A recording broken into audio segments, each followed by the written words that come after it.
Hi everybody, today I'm talking with Marc. Hi Marc. Hello. Marc is the author of DriftPHP, the first framework on top of ReactPHP and Symfony, and also Marc organizes the first conference about asynchronous PHP, which is gonna happen in March, this March in Barcelona.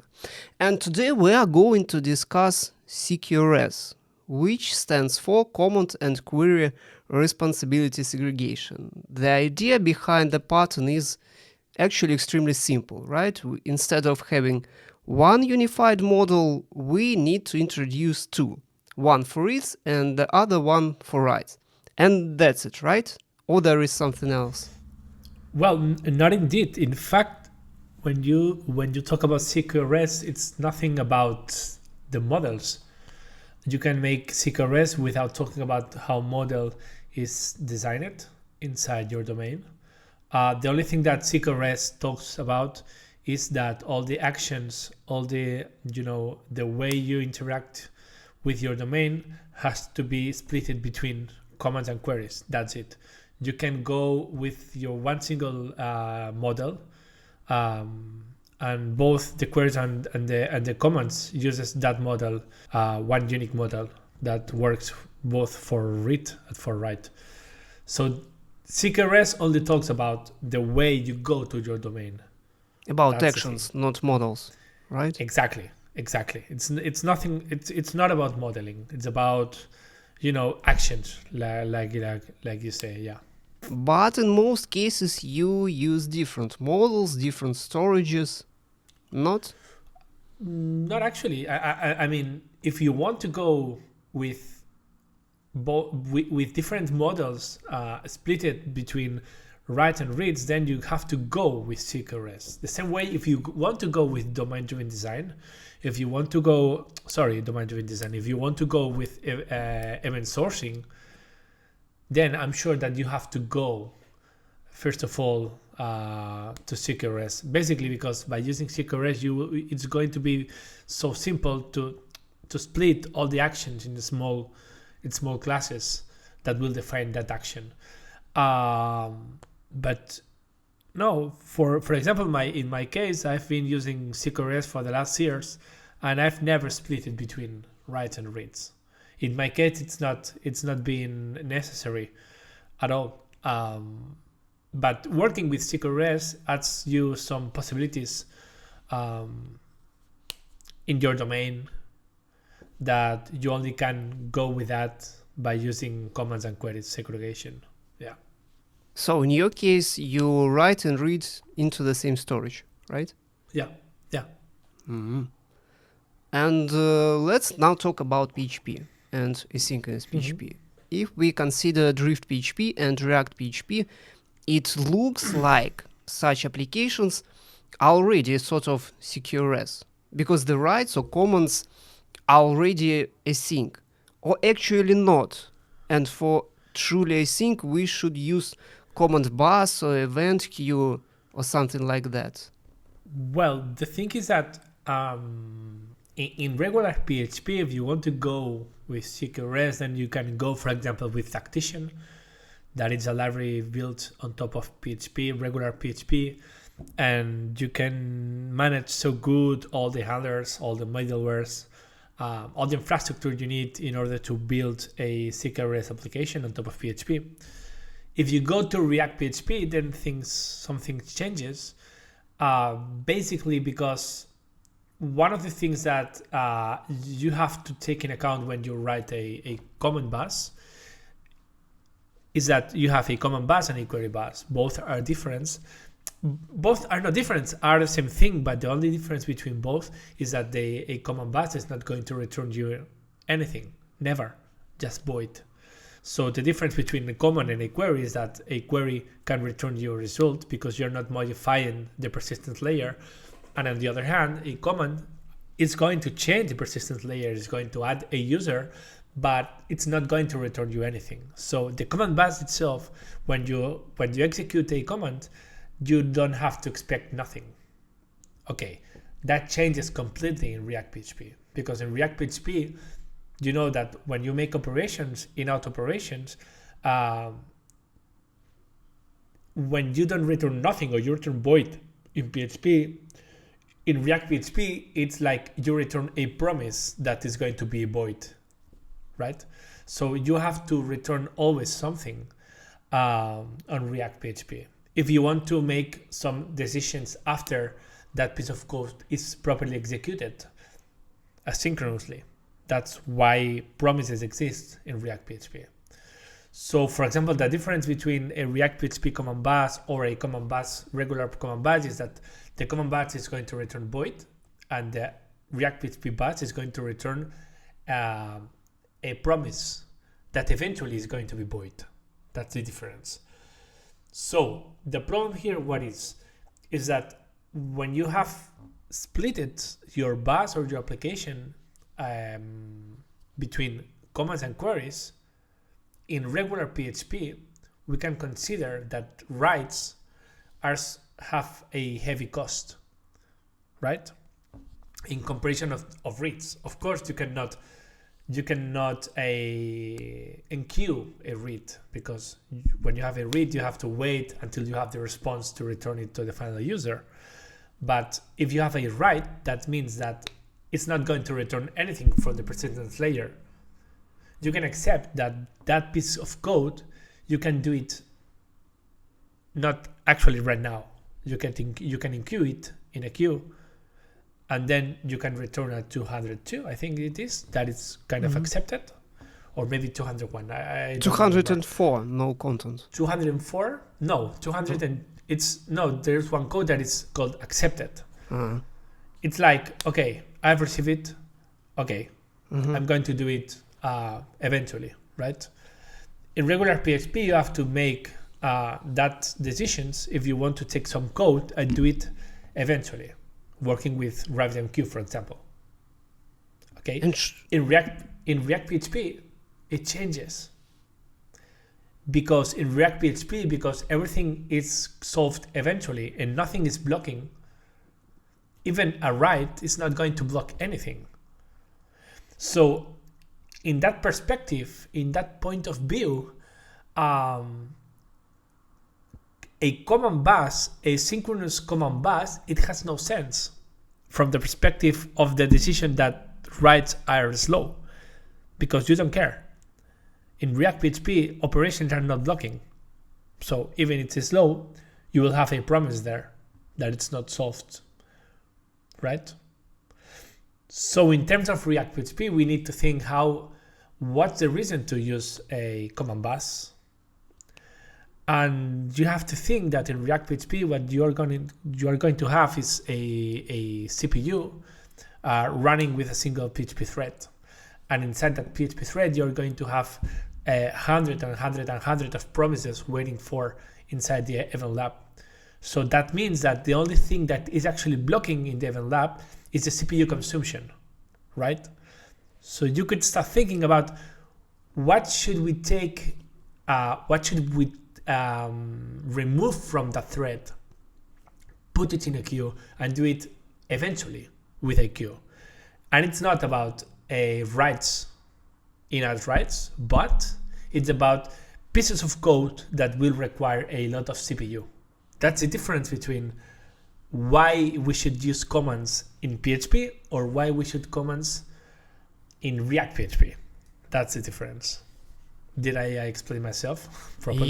Yeah, but we can still use CQRS with ReactPHP in order to achieve scalability or performance. For example, our reads are okay, they are synchronous, but from the storage they are still slow, because we read and write there, so we can separate them. If you want to separate them in your model, that's perfect. That's perfect. Even if you don't use a queue, even if you go directly with both models in the single PHP thread that is actually using the event lab, having both models are going to work properly. But this is not CQRS. Yeah. That's the difference. And if in ReactPHP we actually should return something. Should we follow the theory that says that the command should return nothing? But actually we can. Nothing stops us to return from commands. Well, in ReactPHP, returning nothing means returning a promise that eventually is not going to have any result. But we can return an ID of the insert, entity. No. Why not? No. The thing here is that in ReactPHP, returning a promise of nothing, it's exactly the same that in regular PHP returning void. So you're not returning nothing. You're returning a promise that is going to tell you, okay, I'm finished. I pushed my data in my database, and I don't have any value. I don't have any result here. But then you can do something with a callback. So in ReactPHP, you have to start thinking about returning a promise of nothing. It's like returning nothing. It's exactly the same. But if I know that the request is simple, that it will be executed very soon, can I break the rule and return? It's already async. In ordinary PHP, okay, we queue this task because it's gonna block, we're gonna wait, but here we already async. No, but it's not about the cost. It's about that if you want in the future, take all that commands and put it asynchronously in a queue because of whatever. Mm-hmm. Or scalability, let's say. For example, then you will have a problem here. Because you're going to expect something, but this is actually executed asynchronously in another PHP thread in a queue as a consumer. So no, you cannot break the rule. Commands cannot return nothing. In ReactPHP, return a promise with nothing. And in regular PHP, commands return void. Commands not. It's not about commands. It's about the command bus. Yeah. The command handler is not. The command handler is not going to return anything. Okay, let's talk about DriftPHP a bit. If we consider that it is written on top of Symfony components, can we go and use Symfony Messenger, which is actually we can consider it as an event queue, a command bus, or it will be block. Well, no, it's not an event queue, it's a command bus. Symfony have an event queue. It's called Event Dispatcher. What do you think? Can we use that bus for DriftPHP? No. What do you think? I think no. Why not? Because it depends what it uses under the hood, and we cannot control it. So if it uses something in memory, it's okay. If it is going to write to database, it will block the whole server. That's the point, exactly. The thing is that one of the important pieces of a command bus, especially, and this is why it's built in Symfony as a messenger. One of the important things is that if you can take all the commands and put it asynchronously in a message queue, right? That means that if you work with a interface, then you will have some adapters that are actually implementing that interface. And in that interface, you will have methods like enqueue or consume. So if you have a adapter that works with Postgres, you can work with that.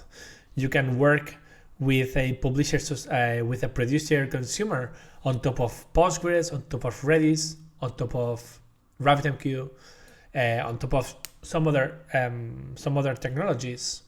But if you work with that clients, if you work in PHP with that adapters, you will see that they are actually using blocking operations. And remember that in DriftPHP and ReactPHP, this is something that you cannot do. So the problem that I was facing in DriftPHP when I was working with the command bus for DriftPHP is that I really can't use that messenger. Of course, I'm using some components for Symfony, but I'm using that components that are not really using a persistent layer at all, not even the file system, because you can consider file system as a persistent layer. So in that case, it's built on top of persistent layer, so it's not usable at all. Can we implement async implementation of the interface, or No. the messenger itself is coupled? No, because then you have to think that the whole bus have to return the promise. Yeah. This is something I did with Tactician, but then I saw that even building my own command bus on top of Tactician, I was only using a simple class of Tactician. So I decided that this was not reason enough to use a whole package like Tactician. And instead of that, I started building my own package for DriftPHP. So it is not about the driver, the implementation, it's about the package, how it works under the hood. Well, something like that, yeah. Yeah, I see. I think that is important to talk when we talk about ReactPHP, and this is something I'm used to saying when I talk about that with people, is that we could start talking about ReactPHP like it was like another language itself, because some parts of the language just changes completely. And for me, it's like working with another language. It has the best parts of PHP, of course, but it allows me to work in a different way that PHP works. What types of application do you think will benefit from CQRS? If we talk especially about asynchronous PHP, not the whole PHP. Or maybe what are the first signs that I should go CQRS in my application? Or it will always depends and there is no silver bullet here? Well, there is a silver bullet. I mean, if you ask me, say, for example, if the question was, Mark, what would you use PHP for? For me, if we talk about websites, for me, it's a silver wallet. It's, I would use PHP for everything. Not because I don't like other languages, but until now, PHP has really offered me everything I need in terms of development for websites, or for not for server applications. Okay. It's the same with CQRS. For me, I'm very used to working with CQRS as a base architecture.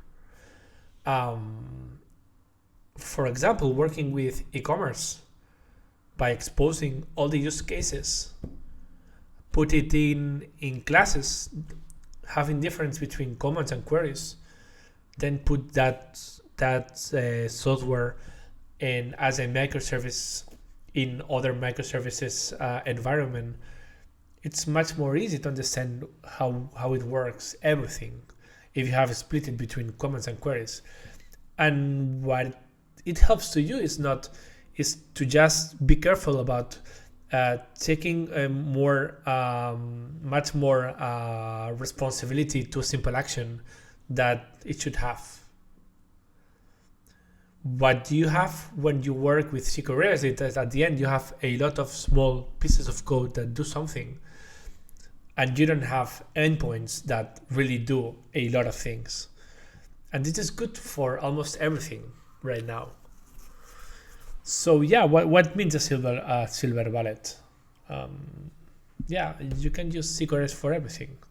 But maybe it will be over-engineered. For example, I have a CRUD application with 4 endpoints, create, delete, update, and list.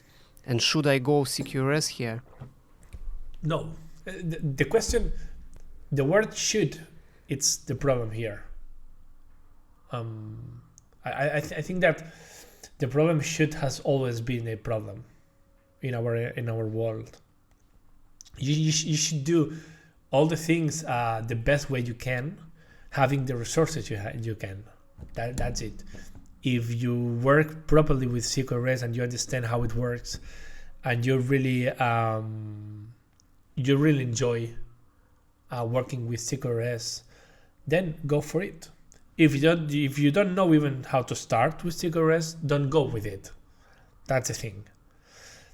For example, some time ago there was a micro framework built on top of Symfony components that it was called Silex. Where should you use a micro framework? For small websites? No. For what?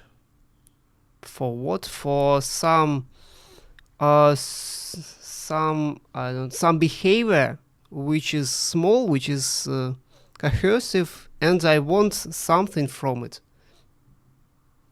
I don't know. And why don't you use a framework for that? It always depends. Let's Exactly. say. Yeah. Exactly. And you can build really big projects on top of a micro framework. Right? But you said that if you know CQRS, use it. If you don't know, don't use it. But how could I learn CQRS then? If you don't know CQRS, don't use it and try to learn it.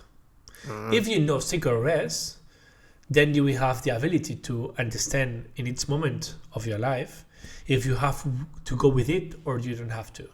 In my case, for example, I would go for it with every single project, because for me it's like, the same for testing. I would test every single project that I do, basically because I don't even know how to work without testing, right? So for you, it's by default. For me, it's by default. I'm not talking about that it should be by default for everyone. For me, it's by default doing testing, but I can understand that for a small project, testing is not useful. I can understand that. For example, for people making PHP unit testing when they make some PHP code, it's a must. I hate unit testing, and you will not see a lot of unit testing in my code. I am more a user of final user testing or integrating testing or behavioral testing. So it depends on each one. But for me, it's, by using comments and queries, it's like having a small structure in my head. I know where to find my things, where to put my things.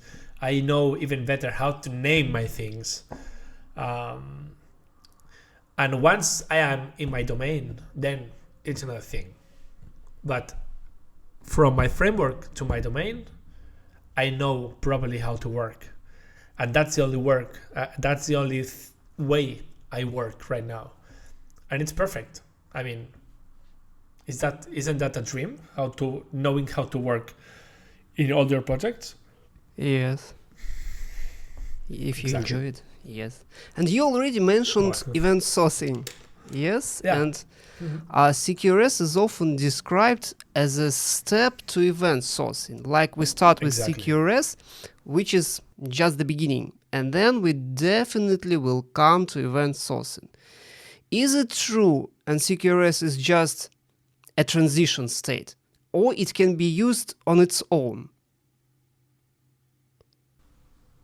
Neither one nor the other.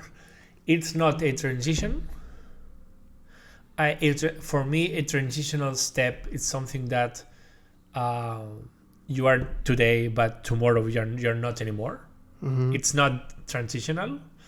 Basically, because today you're going to work with CQRS and tomorrow you're going to work with CQRS and event sourcing, with both. And one thing is CQRS and the other thing is event sourcing. The thing is that when you have CQRS, then you have your commands, right?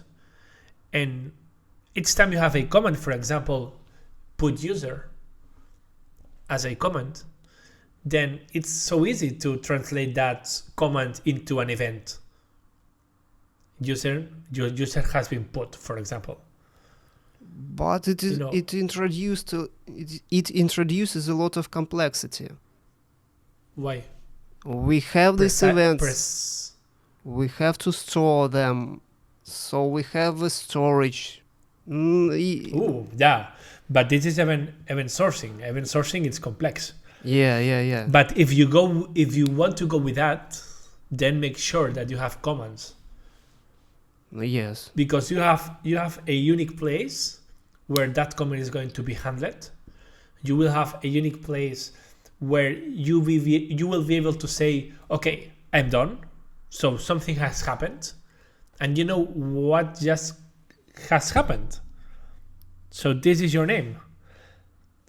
Add user or put user is a command. Okay. User has been put. And you have exactly the point where you can dispatch this event. And that's the point.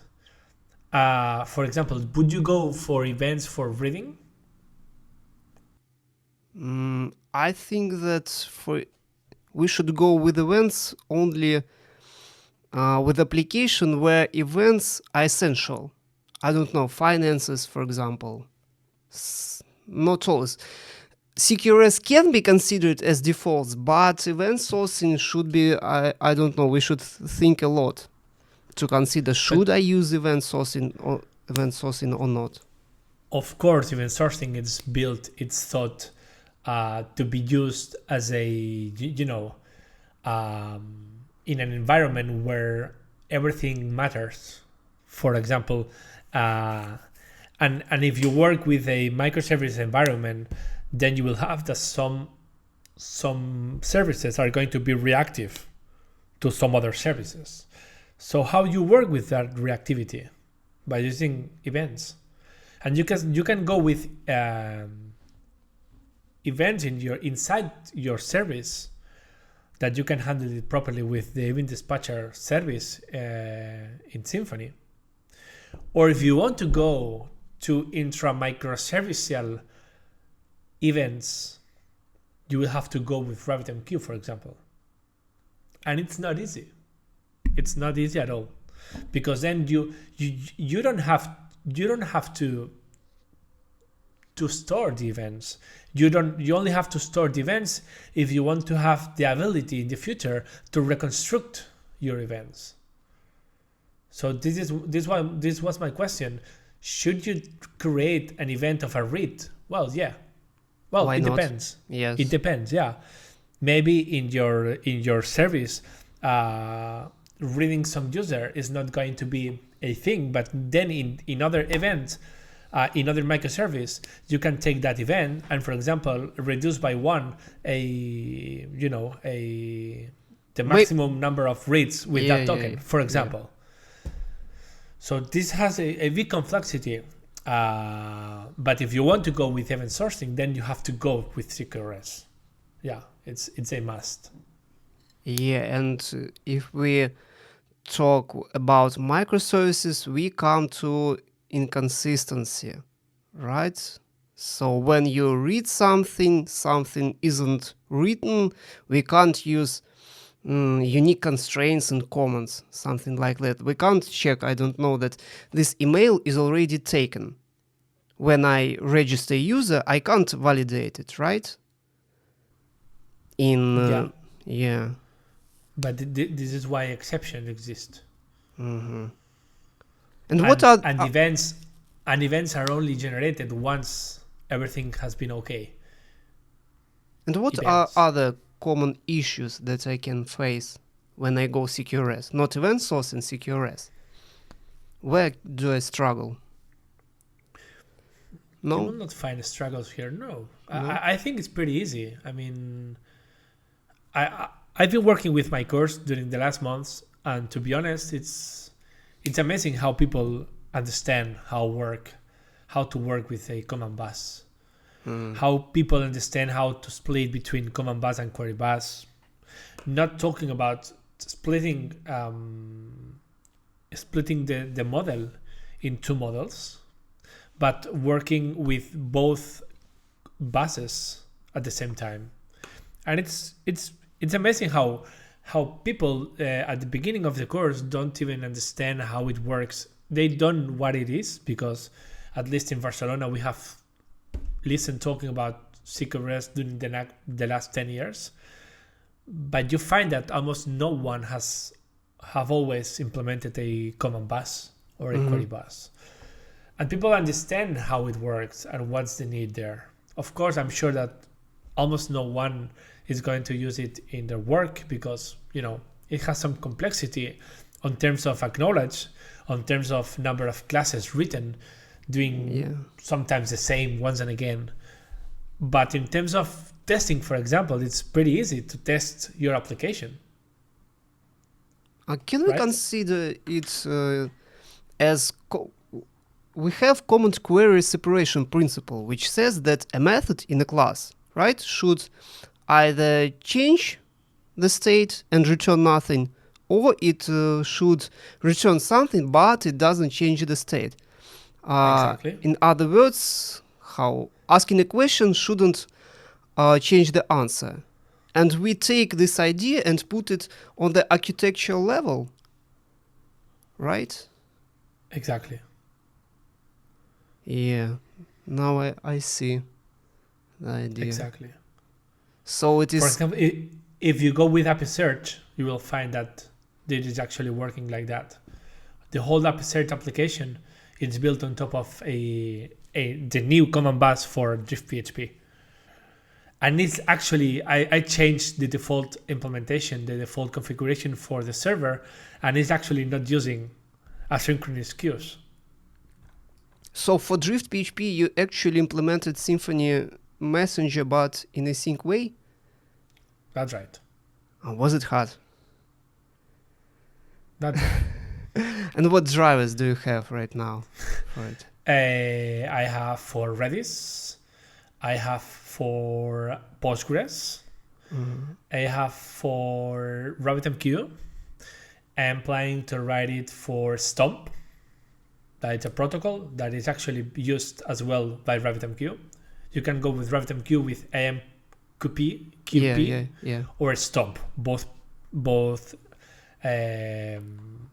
purposes at the same time. And I'm planning to go, and there are some issues already created there for ZeroMQ. And what's the difference for RabbitMQ using the default protocol and the okay, just the option? To be honest, I don't know. Not yet. When right now working as a framework on top of something like ReactPHP, it's interesting because all my work has been created on top of other people's work. For example, if I want to create a new adapter for another queue system for my common bus, I will have to wait for other people to make the client of that. DriftPHP is not. I'm not doing clients for third-party integrations, but I'm using the work of that clients made by other people. So yeah, I'm trying to build all the clients that exist that are connecting to queues like ZeroMQ or Stomp or Bunny for MQP. Wow, IMQP. Yeah. RabbitMQ. But yeah, it's interesting because I build things on top of things.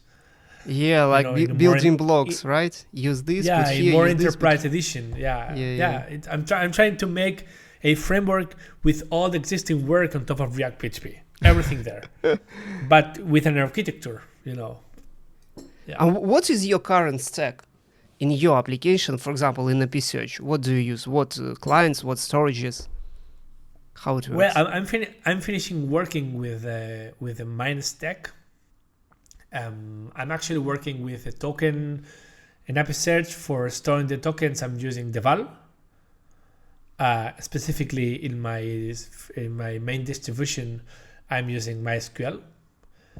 Then I'm using Redis for security stuff. For example, number of times a token can be used for a day, for example. I'm using Redis for that. And then I'm using Elasticsearch, which I have created a small layer for a client, a synchronous client on top of ReactPHP for Elasticsearch. There is a client for feature, Elasticsearch. Sorry? There is a client for Elasticsearch, asynchronous. But it's not asynchronous. Ah, it's not asynchronous. Well, mine is asynchronous, yeah. Oh. But you have implemented I only it? added the... Sorry? You have implemented asynchronous client? Sure. Oh. But right now, it's only implemented all the operations I really need in Episearch. Ah, That's the thing. see. And after that, that's it. I'm using the DriftPHP balancer, small balancer on top of ReactPHP for emulation of different servers at the same time. And I'm using event-driven design for, trying to make the less calls to MySQL or Redis as I can, and just notify state changes to all the servers by using an event. And while everything is in memory, it is very cheap, right? Exactly. I'm going to work with during the next weeks, I'm going to work with some articles about that. How to work, basically because in PHP, this is something that people is not used to working with.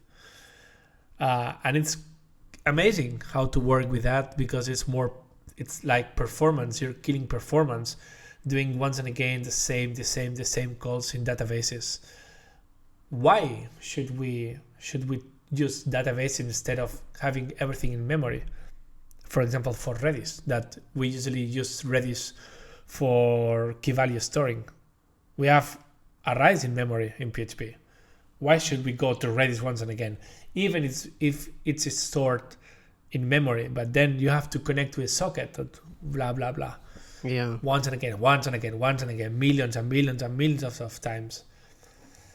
So go for array, in-memory array.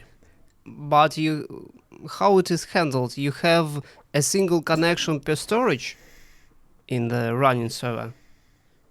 You have a connection for Redis, you have one connection for MySQL, you have one connection for Redis. And what if something happens, if something is broken? How do you handle? Okay, I send a query to change something in MySQL. It is changed, then it raises an event, and then, I don't know, it fails. How do you handle everything async? Depending. Yeah. We will face a lot of things here in async, because you have to think that in async everything is in memory, ad eternum, right? And if something happens, you have to be sure that it doesn't break the consumer nor the server, because it means breaking everything. But it's going to depend. I'm sure that the clients built on top of ReactPHP are going to be able to reconnect or to handle errors properly. The thing is that the event lab should never end. Never. If something happens with the event lab, then the server is going to break, is going to close, is going to stop. So yeah, it's, as I say, always there are a lot of work to do in ReactPHP. I'm not talking about the way the libraries work, because, to be honest, components of ReactPHP work as they have to work properly.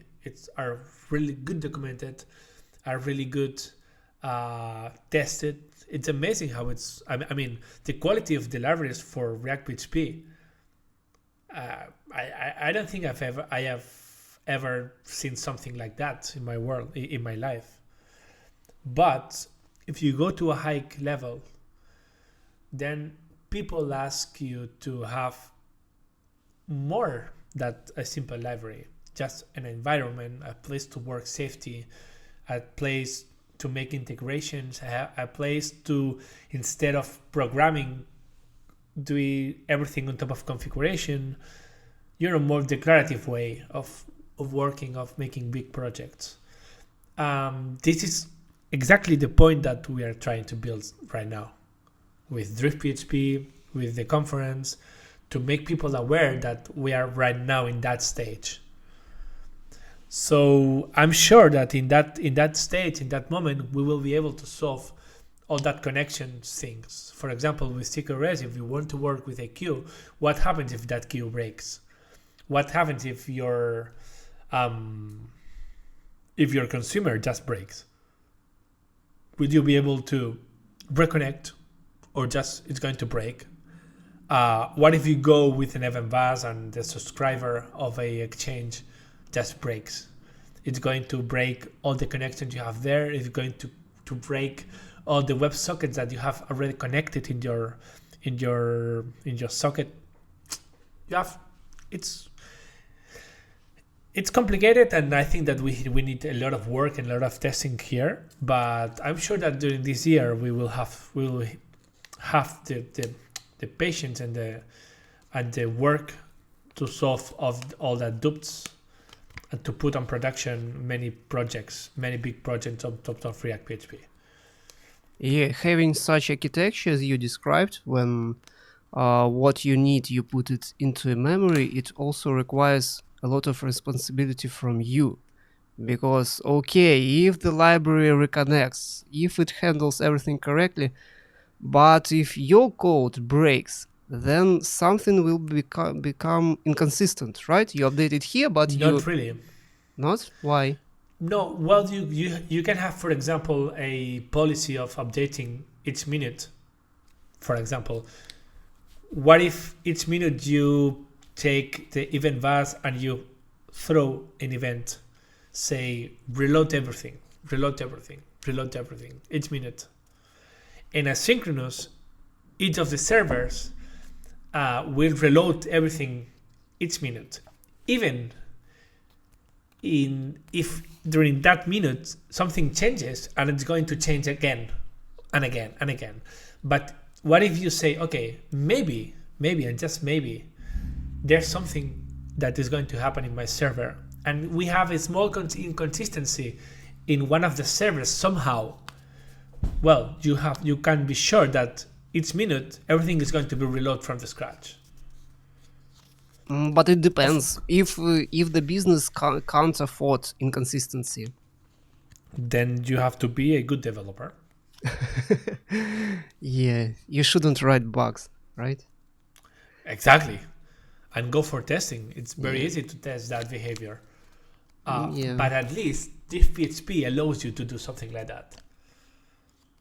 And actually, from the testing point, is it hard to test such architecture? When you update it here, an event is fired, then here it changes, here it executes.